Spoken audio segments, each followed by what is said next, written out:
Hello à toi et bienvenue dans cette nouvelle vidéo que je n'avais absolument pas prévu de tourner aujourd'hui. Je n'avais pas prévu de tourner de vidéo. Mais en fait, ce matin, il y avait une tâche que j'arrivais pas à mettre en place dans mon activité. Et finalement, au moment où j'essayais de libérer cette chose-là, d'essayer de comprendre pourquoi j'arrivais pas à la mettre en place, finalement, j'en suis venu à créer un modèle, en fait, enfin, du moins, à noter toutes les raisons pour lesquelles on n'arrive pas forcément à atteindre certains objectifs, à mettre en place certaines actions qu'on s'est dit qu'on devait faire ou qu'on voulait faire dans notre activité. Et en fait, quand j'ai capté ça et que j'ai mis ça sur papier, je me suis dit putain, c'est pas possible, je peux pas garder ça pour moi. En fait, je suis obligé d'en faire une vidéo. Et donc j'ai décidé de faire une vidéo. Peut-être que j'en ferai une plus longue dans les prochaines semaines, mais en tout cas de faire une première vidéo là-dessus.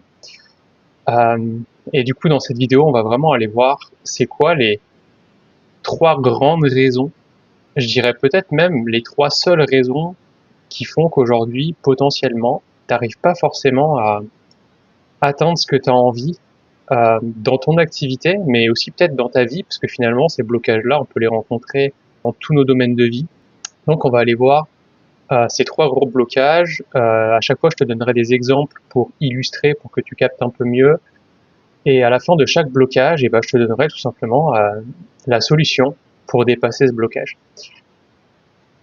Le premier grand blocage que j'ai pu identifier, c'est ce truc de suivre le mauvais objectif. Je vais te donner un exemple concret. Un jour, j'ai eu un client qui est venu en séance et en fait, il se jugeait énormément de ne pas faire plus de sport et de ne pas plus aller à la salle de sport. Donc en fait, il n'y allait pas du tout.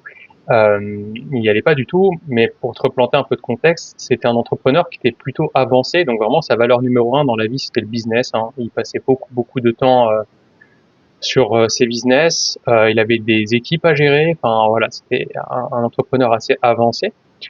Et en fait, je lui dis mais tu fais quoi comme activité physique? Il me dit moi je fais du golf. Et je commence à lui poser des questions du coup. Et puis finalement je le questionne et forcément je le coach. Donc voilà, ce serait quoi en fait les inconvénients pour ton business d'aller faire des burpees à la salle parce que c'est ça qu'il voulait aller faire. C'était voilà du cardio, des burpees, etc. Et c'est quoi les bénéfices en fait pour ton business et pour ton contexte actuel de faire du golf. Donc là évidemment je te la fais courte, mais en gros les bénéfices du golf c'était juste il me disait en fait ça me fait décompresser, je prends l'air, je prends le temps, là où dans mon business je suis toujours en train de courir partout, j'ai les équipes à gérer, etc. Donc en fait ça lui permettait de trouver son équilibre en fait entre son business et sa vie personnelle d'avoir ce golf là. Et il se rendait compte qu'en fait, s'il commençait à aller à la salle faire des burpees, en fait, ça rajouterait même encore plus de pression. Évidemment, le coaching était plus long parce qu'il y avait aussi quelque chose sur le rapport au corps, etc. Mais c'est pas le but de cette vidéo, mais juste pour montrer qu'en fait, à ce moment-là, il suivait un objectif qui n'était pas le sien et un système de valeurs qui n'était pas le sien. Il imaginait qu'il voulait un corps plus svelte, des muscles, des abdos saillants ou je ne sais quoi, alors qu'en fait, lui, sa valeur numéro un, c'était le business. Il mettait déjà son temps, son argent, son énergie dans son business et qu'il faisait déjà une activité physique et que cette activité physique, finalement, lui permettait d'avoir un équilibre parfait entre sa vie de famille, son business et sa vie, plus personnelle slash santé. Et du coup, le symptôme, ce qui peut te faire te rendre compte que tu suis un objectif qui est pas le tien, c'est tout simplement qu'en fait, tu l'abandonnes rapidement.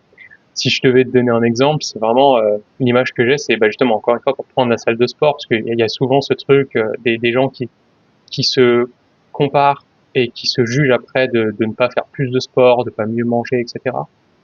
Et c'est souvent l'exemple que je prends des gens qui vont à la salle de sport et qui s'inscrivent soit en septembre, soit en janvier, qui viennent 2 semaines et qui viennent plus jamais.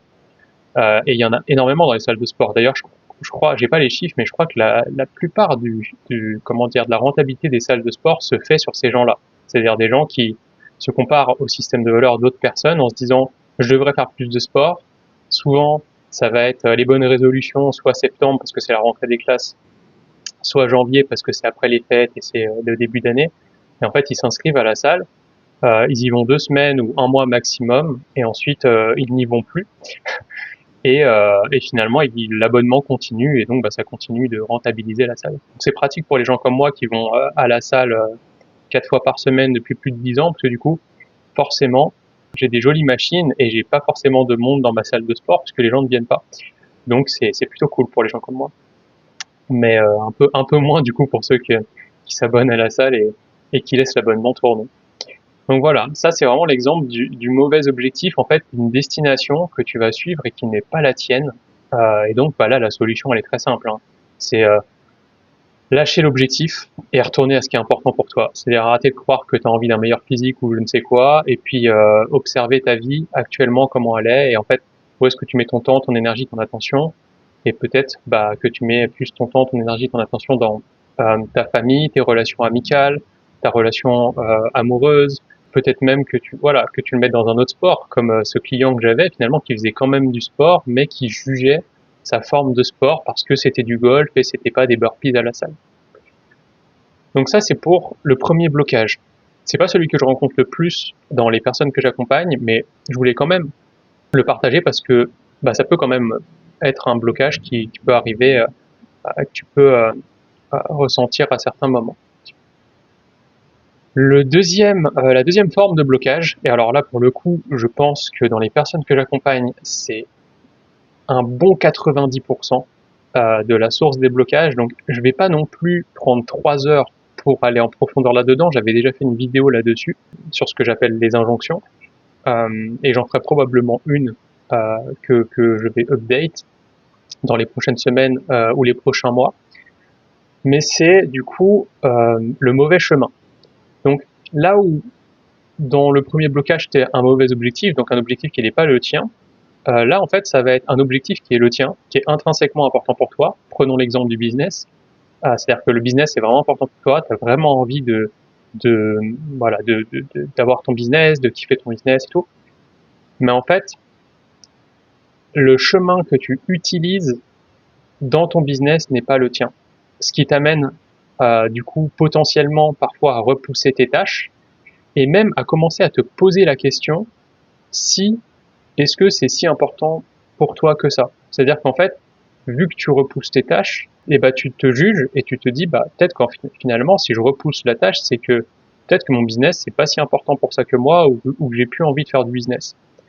Donc en fait, tu remets en question l'objectif alors qu'en fait, ce que j'ai pu voir dans 99% des cas des gens que j'accompagne, c'est que c'est plutôt le chemin qui a besoin d'être mis en question. Donc le chemin, c'est quoi? C'est tout simplement que tu vas injecter la manière de faire d'une autre personne, mais dans le même domaine. C'est-à-dire, par exemple, tu as un business, il y a des gens qui t'inspirent dans le business, peut-être qui sont plus avancés que toi. Tu vas aller consommer leur contenu.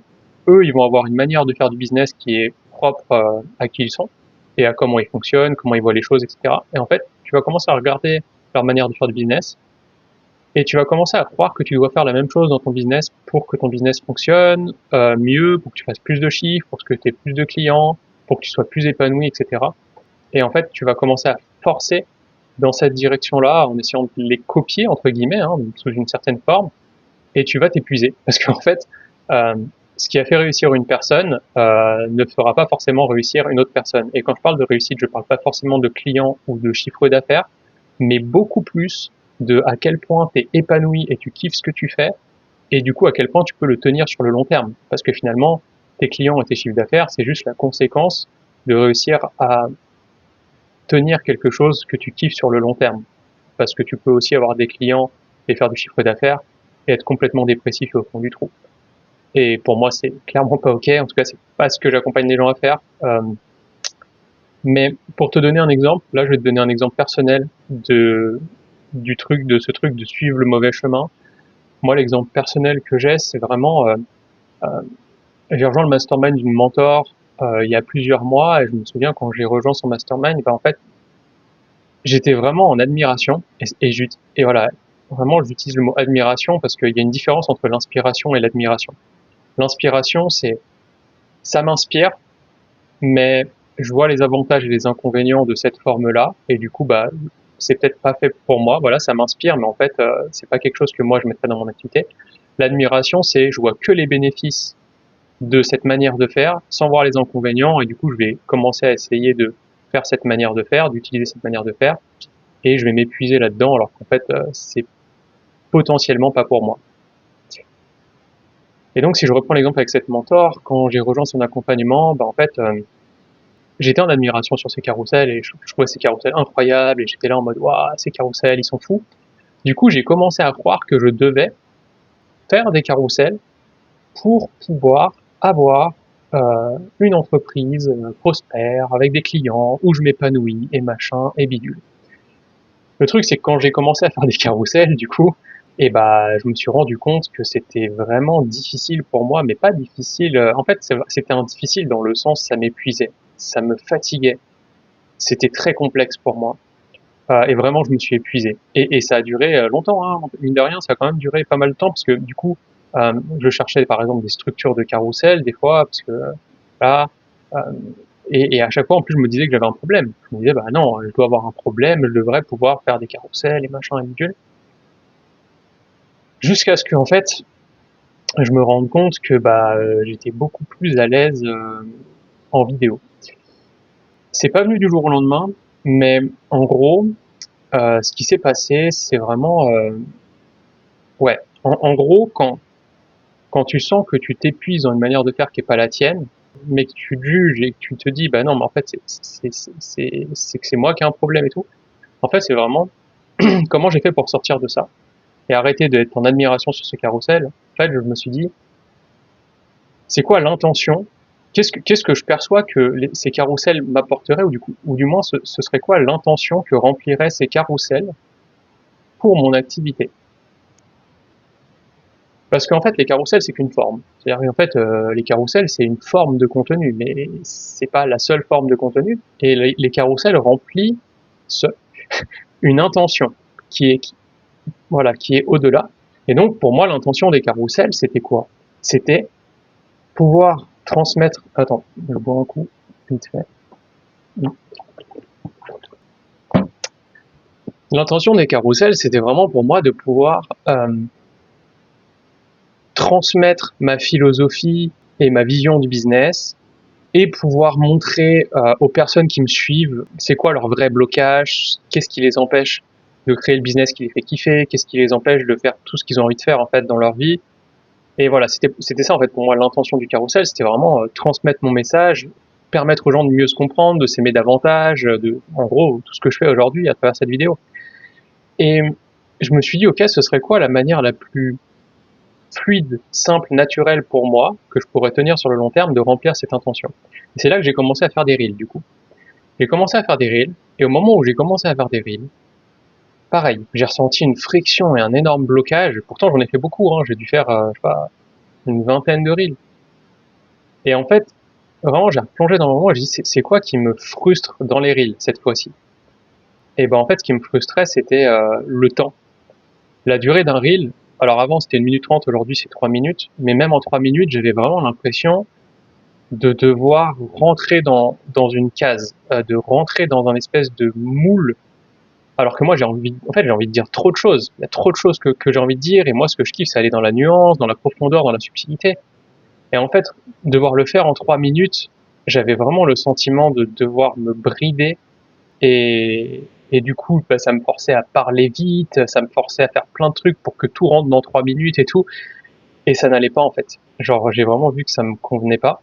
Donc je me suis dit, ok, si c'est qu'une question de temps, c'est quoi en fait la plateforme qui me permettrait de faire du coup de la vidéo, où c'est beaucoup plus simple pour moi, tout en pouvant prendre tout mon temps euh, de partager voilà mes compréhensions, mettre de la nuance et tout. Et c'est là en fait qu'est venu YouTube, et c'est pour ça qu'aujourd'hui du coup je te partage tout ça sur YouTube au final, parce que c'est vraiment le format pour moi qui est le plus stylé, le plus simple, et où je kiffe le plus.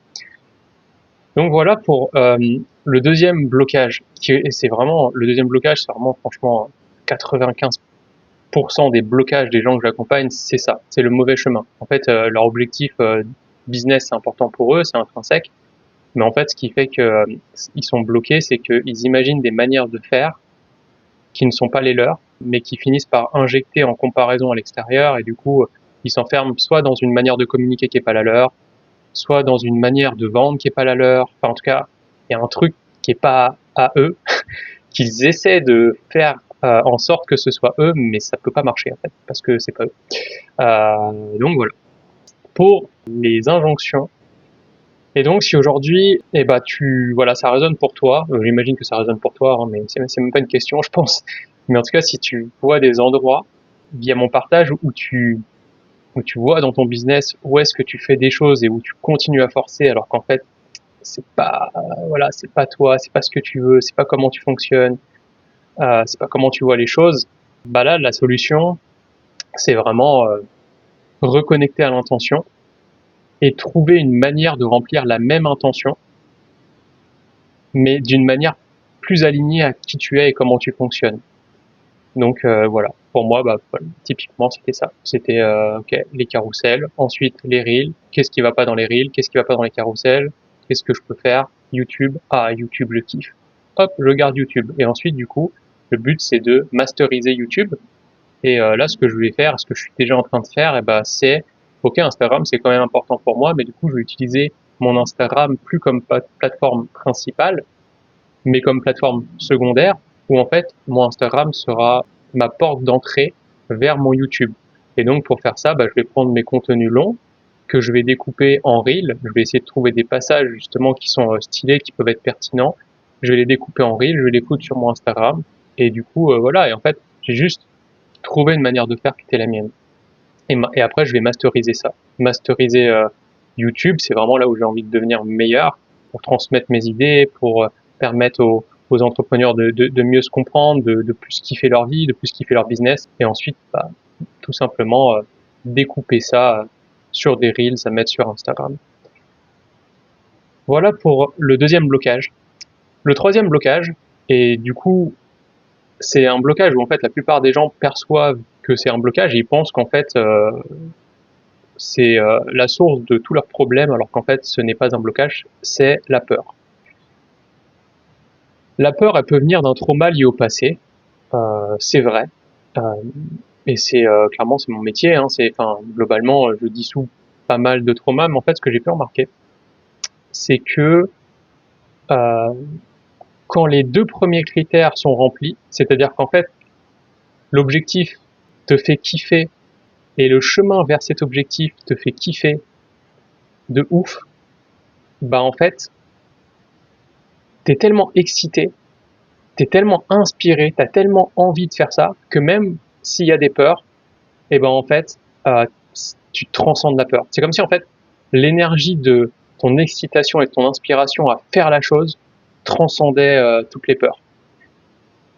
Par exemple, moi les peurs que j'ai beaucoup eues, c'est peur que ça marche pas. Par exemple, j'ai un client qui veut lancer une offre et il me dit j'ai peur que si je lance cette offre, ça fasse 0 vente.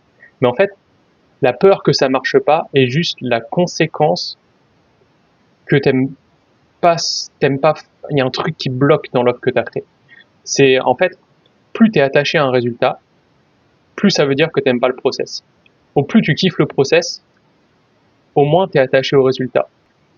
Et donc, tout l'enjeu, en fait, c'est pas de, tout l'enjeu, c'est pas de se dire comment je peux ne plus avoir peur ou je sais pas quoi. Tout l'enjeu, en fait, c'est de kiffer ton objectif, d'avoir un objectif qui est vraiment important et d'avoir un chemin vers cet objectif qui est vraiment le tien.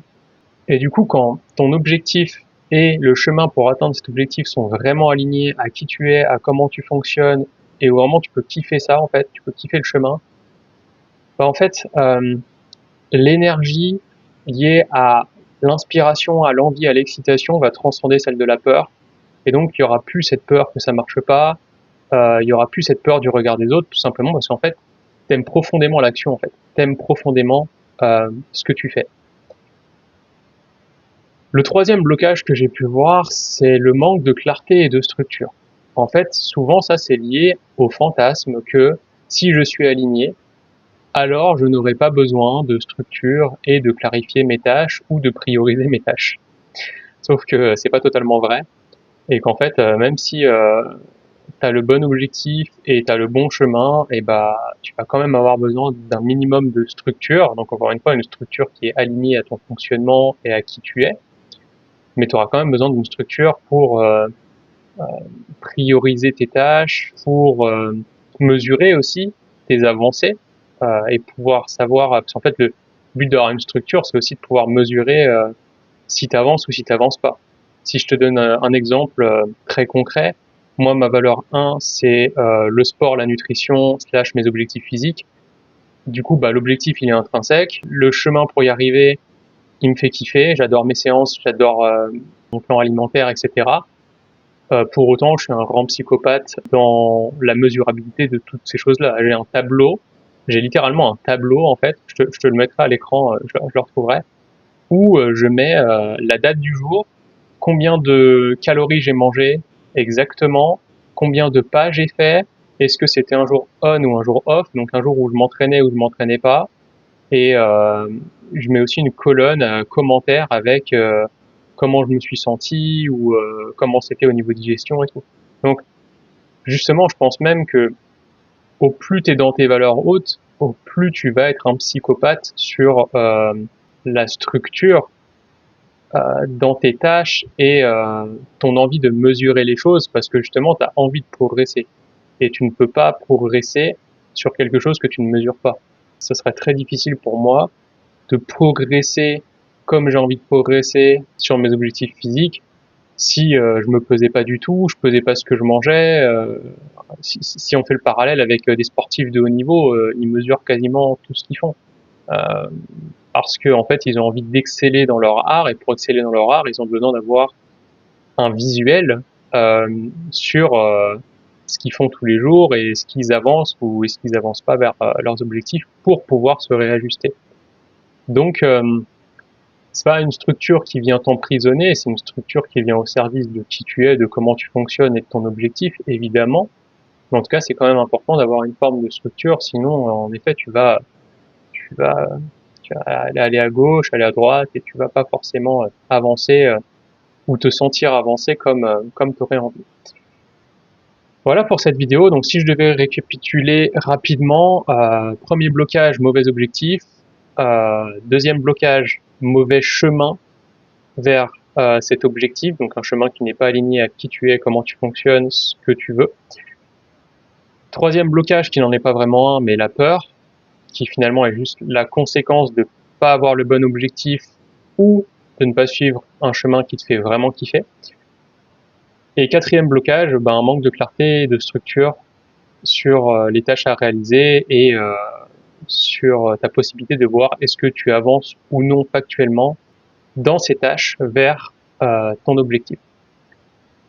Voilà pour cette vidéo, j'espère qu'elle t'aura plu. N'hésite pas à me mettre en commentaire ce qui a le plus résonné et dans quel blocage tu te reconnais le plus, même si j'ai déjà ma petite idée, évidemment.